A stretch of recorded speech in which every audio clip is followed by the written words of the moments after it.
Claim your worth, babes. I am so excited today. I have Stacey on, and we are going to talk about a topic that we haven't talked about on the podcast yet, but I think is literally going to be the game changer you need in your life.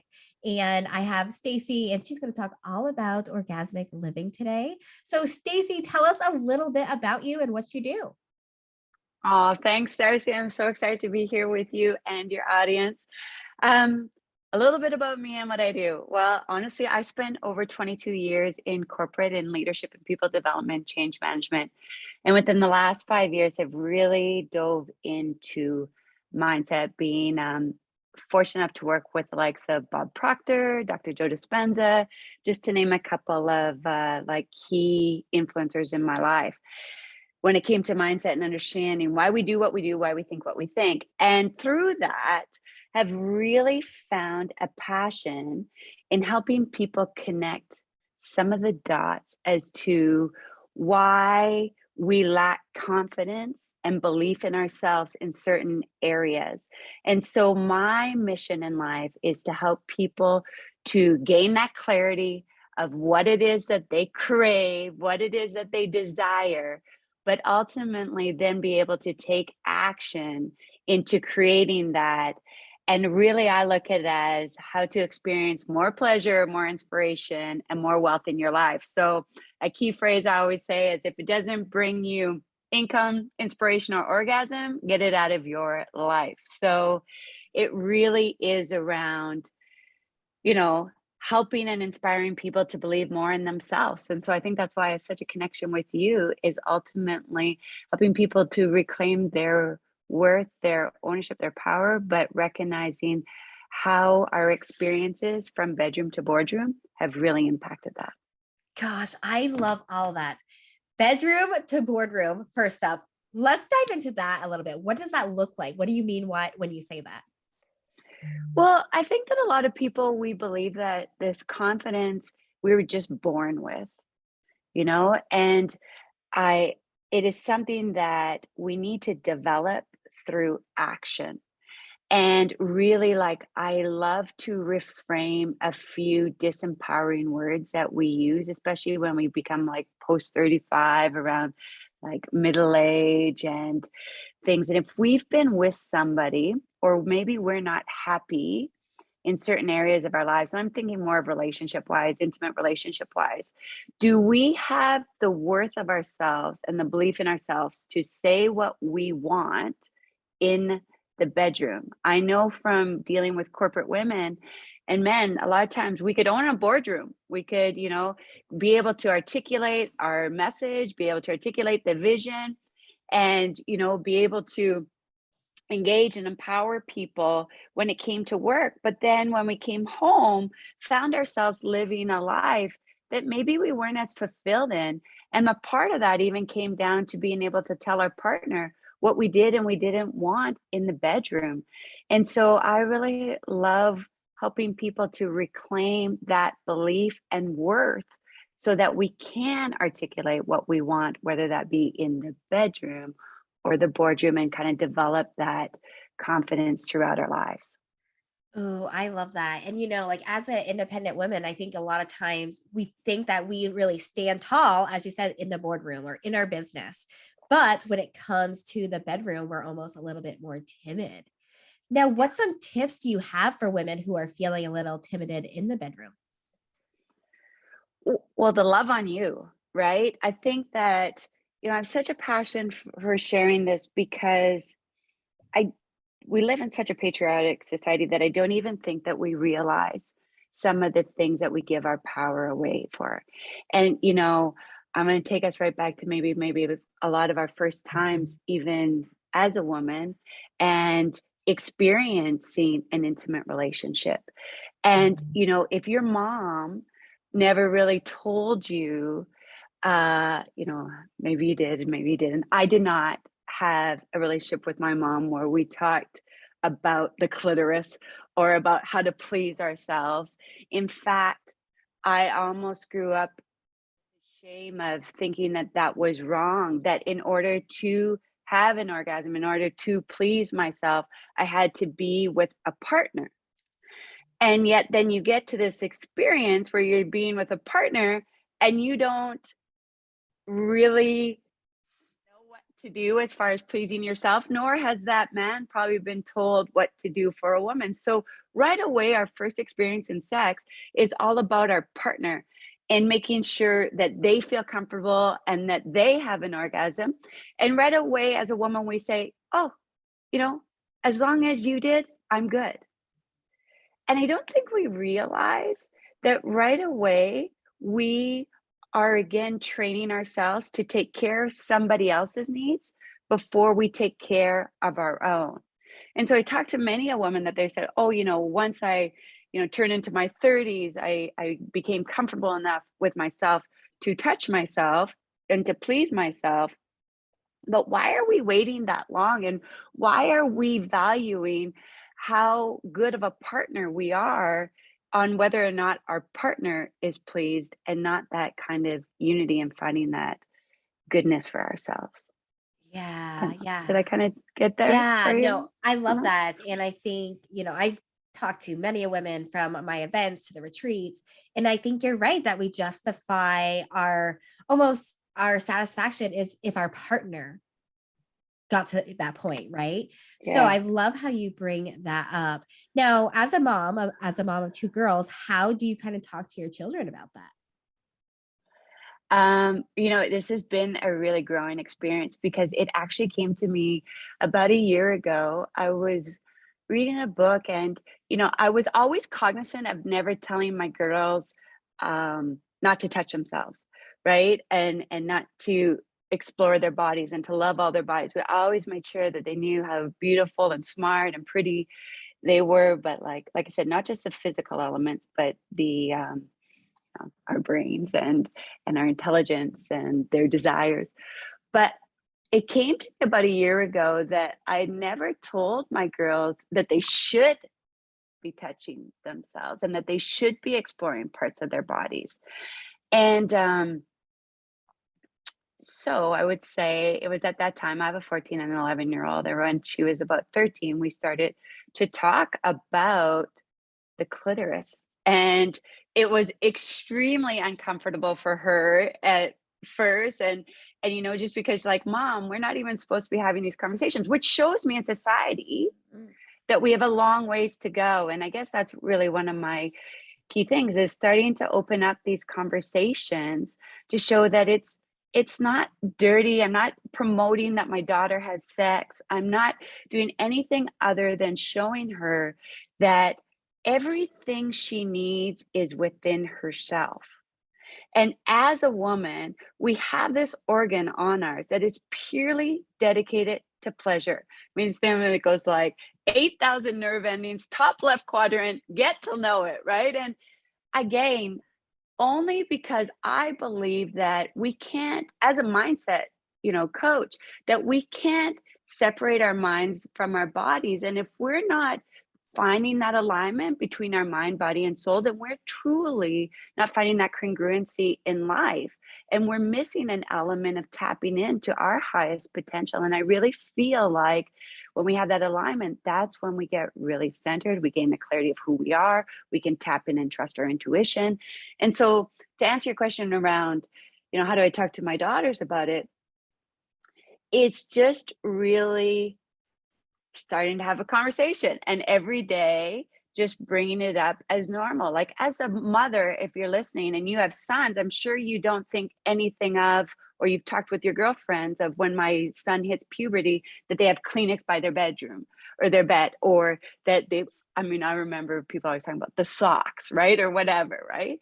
And I think for a boy, because they have an erection, it's very obvious that there's something going on with them. But as a mother of girls, we're not always as obvious what's triggering these feelings within them. And so I guess it's just really helping them to understand that some of the feelings that they're getting, the butterflies in their stomachs, is normal and that they are strong enough and able enough to find that exploration of what feels good on their body by themselves so that when they do make a decision later on in life to be intimate with a person, that they don't have to do what I did, which was sacrifice my own pleasure for somebody else. If it doesn't feel good, they can say, no, this isn't right. And I actually know what I want you to do, and show them, and just have more of a partnership and this like mutual beneficial relationship together when it comes to pleasure.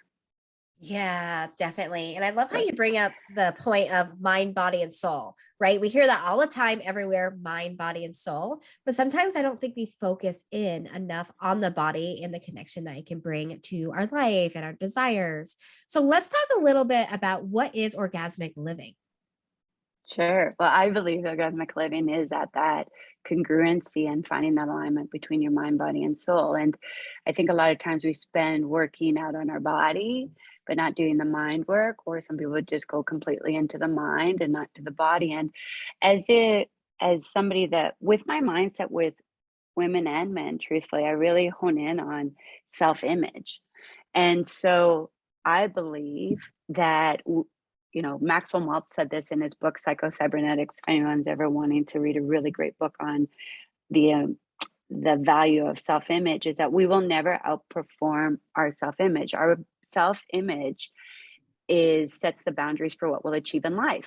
And so we have these two self-images, one that we project outwardly that people can see, the one that was reflective in the mirror almost, but the one that like determines our results is that inner voice that we go to bed with, and maybe says negative things to ourselves, or on the flip side, and where we hope to get to, is one that really just reinforces all of the radiance and magnificence that makes you you. And so where it was going was with the orgasmic living is really being able to connect to that and realize that until you believe that you are worthy of something, until you believe that you can do something, then there'll always be this gap from what your results are to what you most desire. And I believe that a lot of us, it's hard to admit that we may not have a positive self-image of ourselves. But if your results aren't what you want them to be, then it's not saying that you have a negative self-image of yourself, but it's just saying that it can be improved. Because if it was to where it was, you would have that in your life. Yeah. Oh, I love that. What was the title of that book again? Psycho-Cybernetics. Okay. Awesome. Maxwell Maltz, it was actually written in 1960s, and he was a plastic surgeon. And what he realized is that he would had this surgery on somebody and fix a nose, whatever, like something outwardly. And for one person, that would just make them skyrocket. It would just be what they needed to like make the difference in life. With others, it didn't matter how much they changed the outside, they'd still never really achieved what they wanted. And why? So that's when he really dove into this concept of this two self-images. And knowing mindset and paradigms, how the subconscious mind works, it's in our subconscious mind where we hold our beliefs and our self-image. So if you've been told that you aren't worthy, or that you can't do something, regardless if consciously that that's not true, if it's not in alignment with how you see yourself in your subconscious mind, then it won't change your results. So it's really fascinating that like self-image. And when you say psycho-cybernetics, it basically means that it's a thermostat. And so this is where, people might listen to this podcast or read a book and get excited and grab some motivation to make a change. And they do for a little bit. But if they're not consistently working on that, then that self-image sets that thermostat that eventually they'll go back to producing the same results, and the same with if you sell something, maybe you have an off month, but you will, at the end of the year, chances are still sell the same amount because that's where your self-image is at. So it's really a matter of understanding what it is that you crave, where you are now, and then identifying what that gap is, and then starting the reprogramming from that place. So Yeah. I talk in the pleasure on that lines around it, because I think that we don't realize, like how we first even started this conversation around how these first experiences in our lives have impacted our self-image, and I believe that one of them is the first time you were intimate with someone and how that experience can actually carry through to have lasting effects in other areas of your life and your relationship of standing your truth in the bedroom.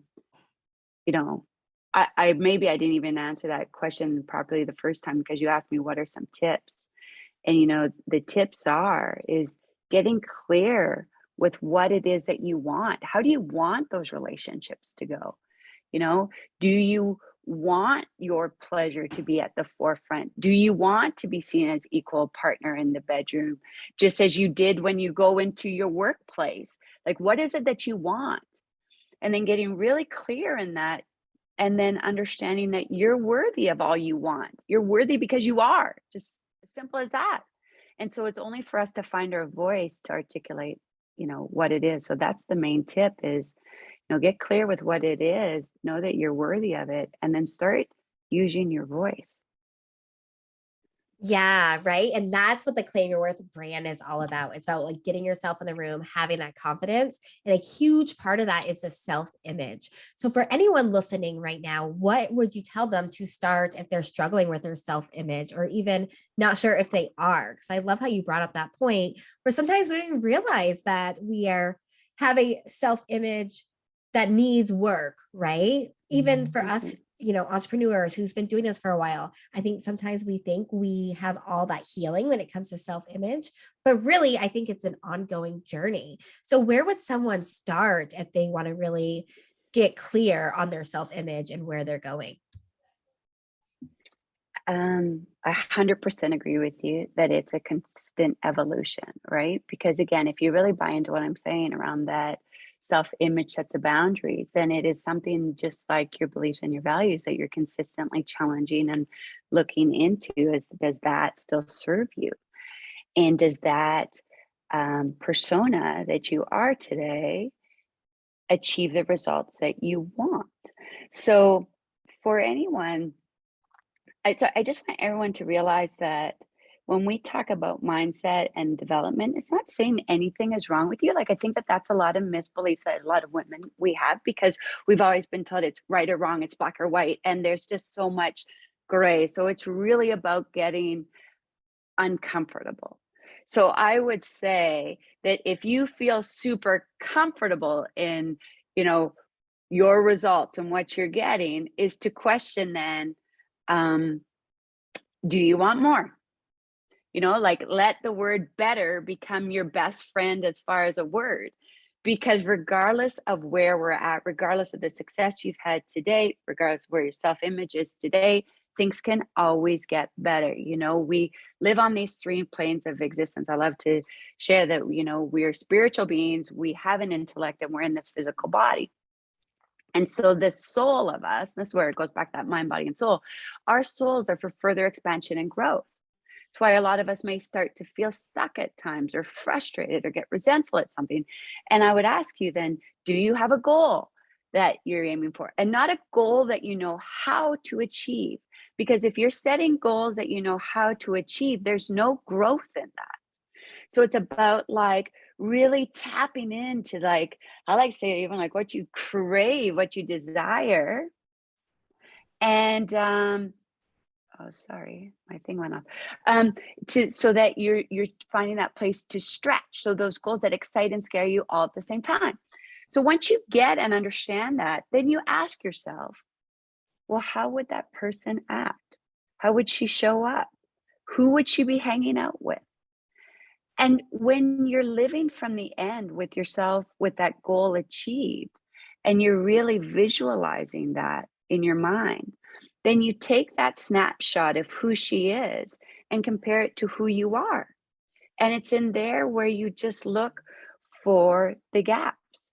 And it's in there where you can see then what little tweaks or changes you need to make in your behaviors and your beliefs and how you dress, how you show up, that would then continue to improve your self-image and your confidence in yourself. They're slightly different. Like there's like, is it self-worth? Is it self-esteem? Is it self-image? But for me, self-image is a little, because when you have that image of who you are, then you can identify, oh, is it a gap in my confidence that I need to like maybe work through action?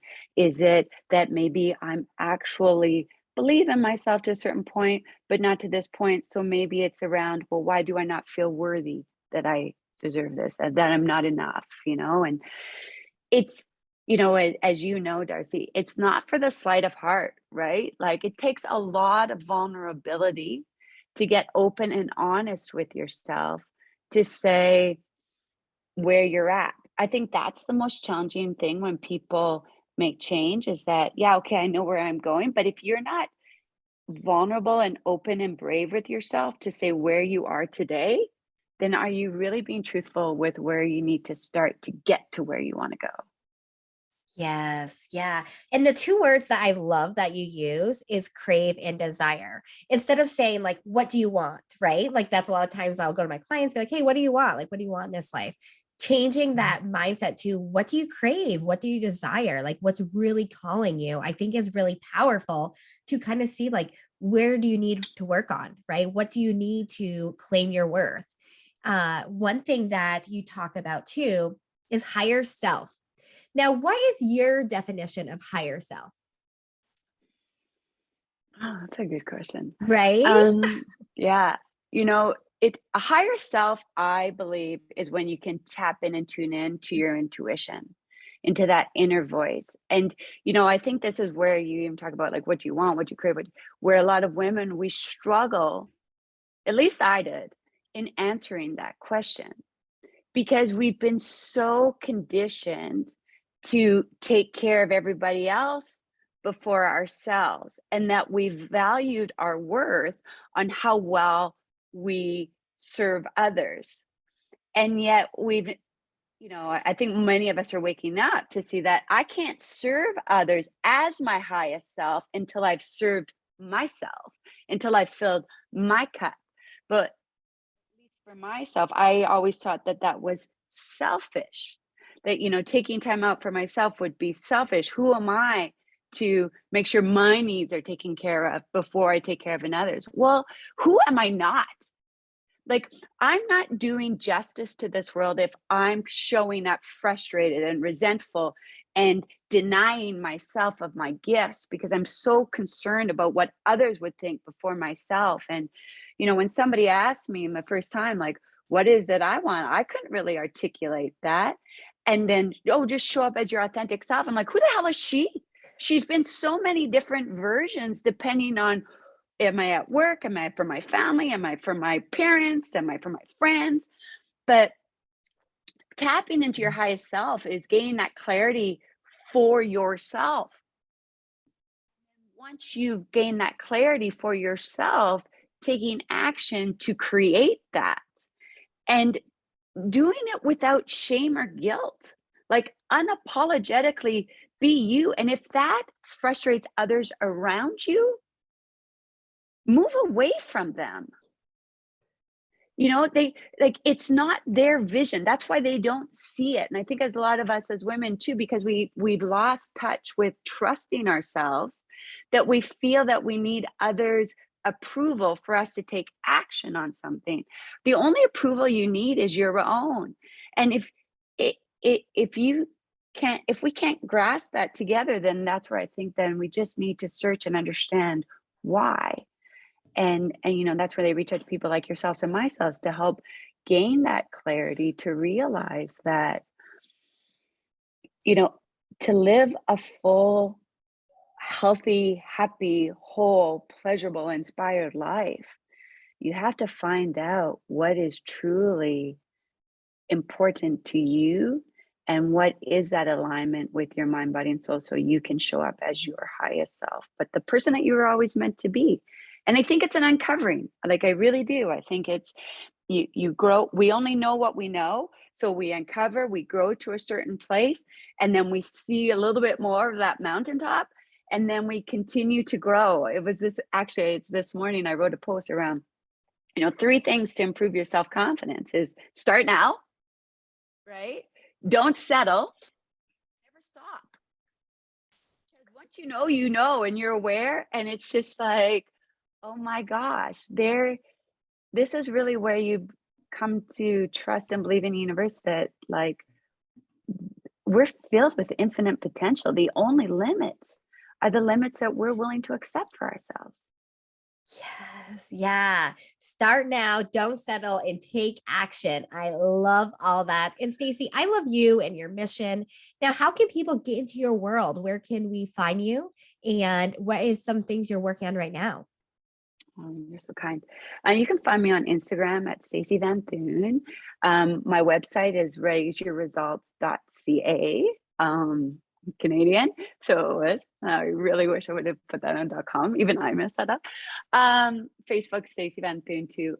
So yeah, on all social media platforms, trying to break into the TikTok world as well with Raise Your Results. That's really fun, and I think that that's what's important is just showing up as you and realizing that when you show up as yourself, you give a certain energy vibe out that the people that are meant for you will attract you. So care more about how you feel. And when you're answering those questions that Darcy or myself would ask you around what is it that you desire, what is it that you want, if you're struggling to answer that, we've been brought up in this society that so often thinks of what we don't want. Well, then start there. Like, what don't you want?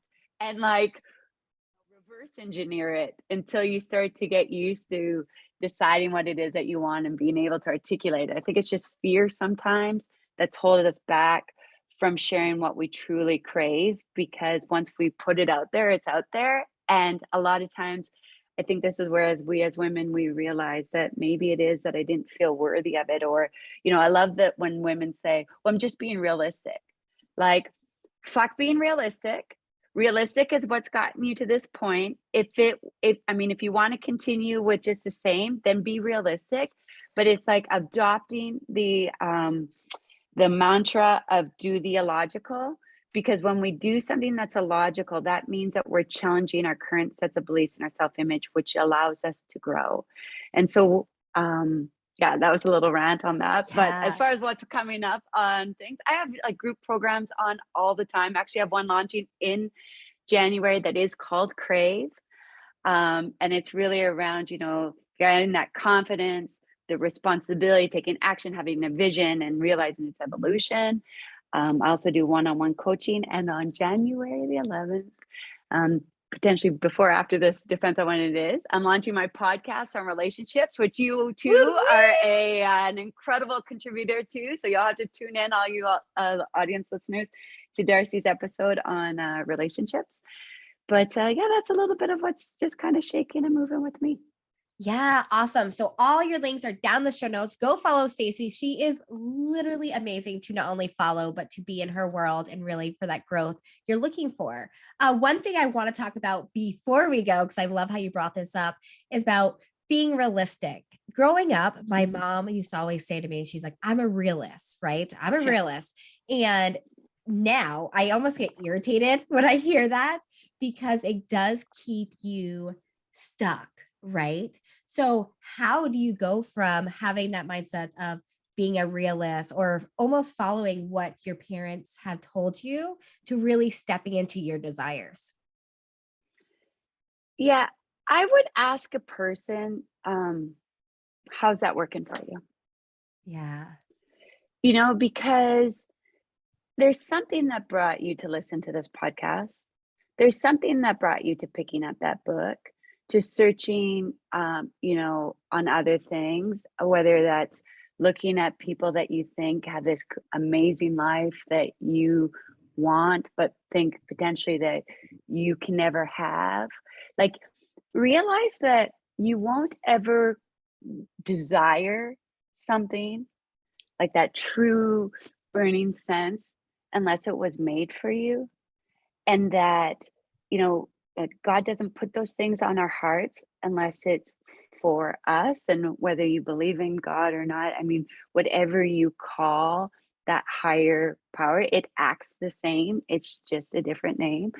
But to realize that if you can see the vision of what you desire on the screen of your mind, that is a place. And if we continue to wait for it to appear in our physical world before we take action, you'll wait your whole life. that, you are really the designer and the creator of your life, that we do become what we think about. And the challenge, I believe, is that we often think more of what we don't want than what we do want.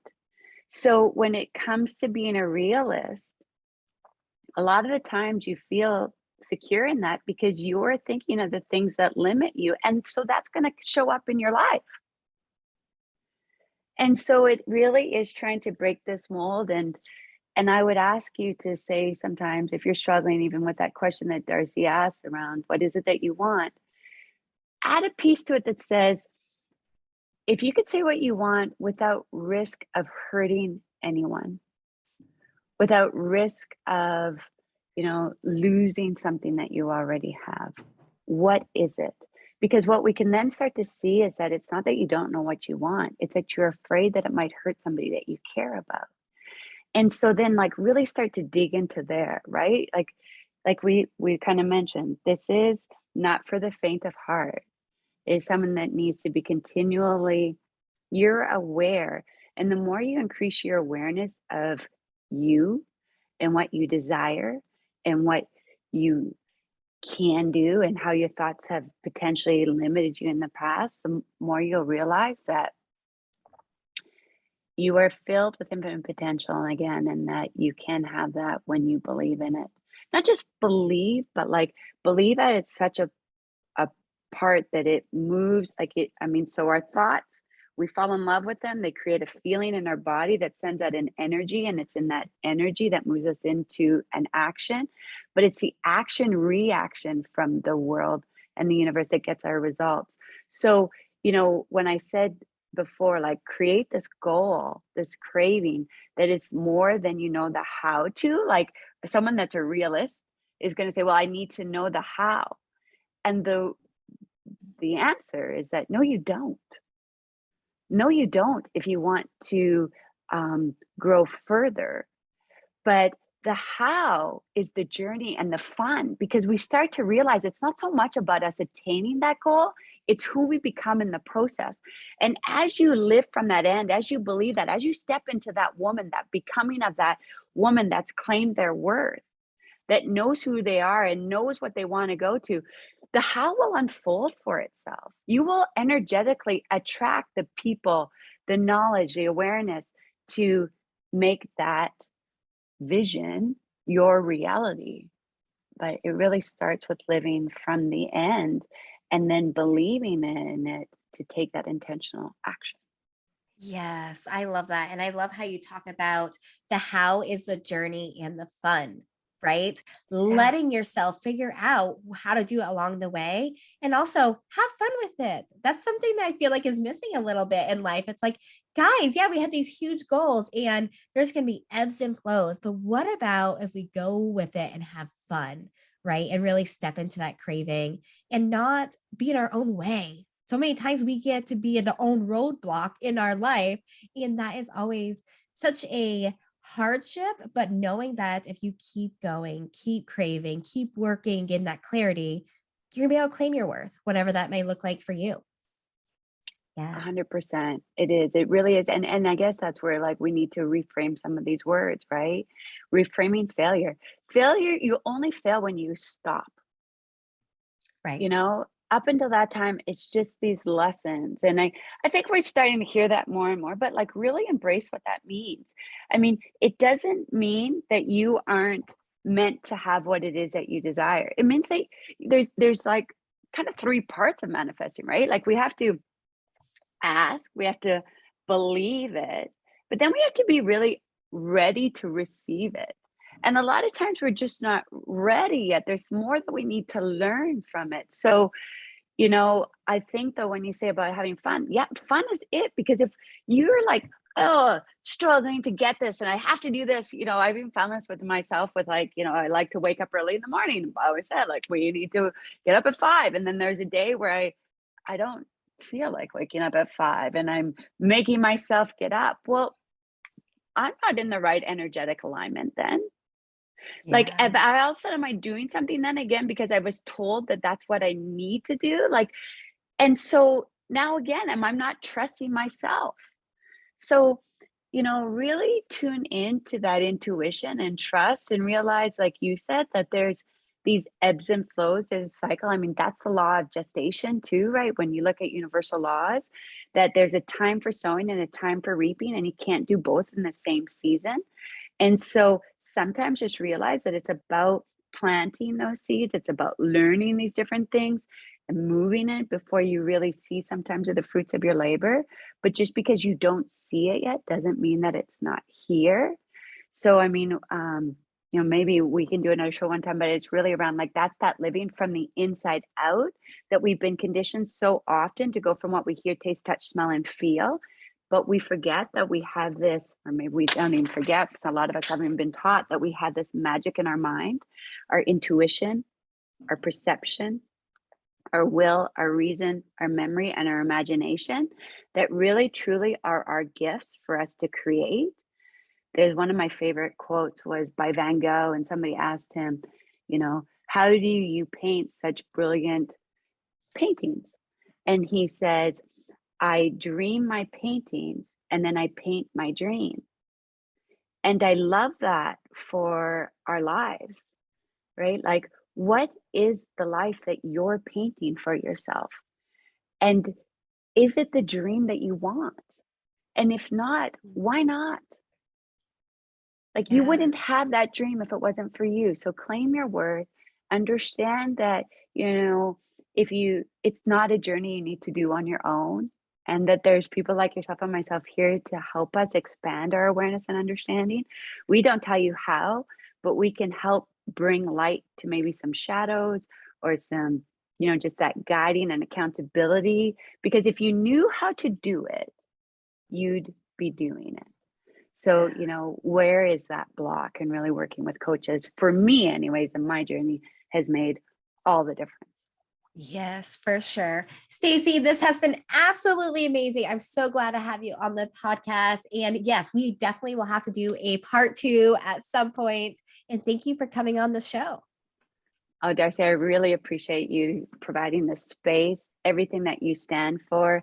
And a big thank you then to you and your audience, because they know that if they're listening, then it's in them. And so it's just for us to like own that truth of our own, step into our power, reclaim it, and reclaim our worth. So thank you for the opportunity to share.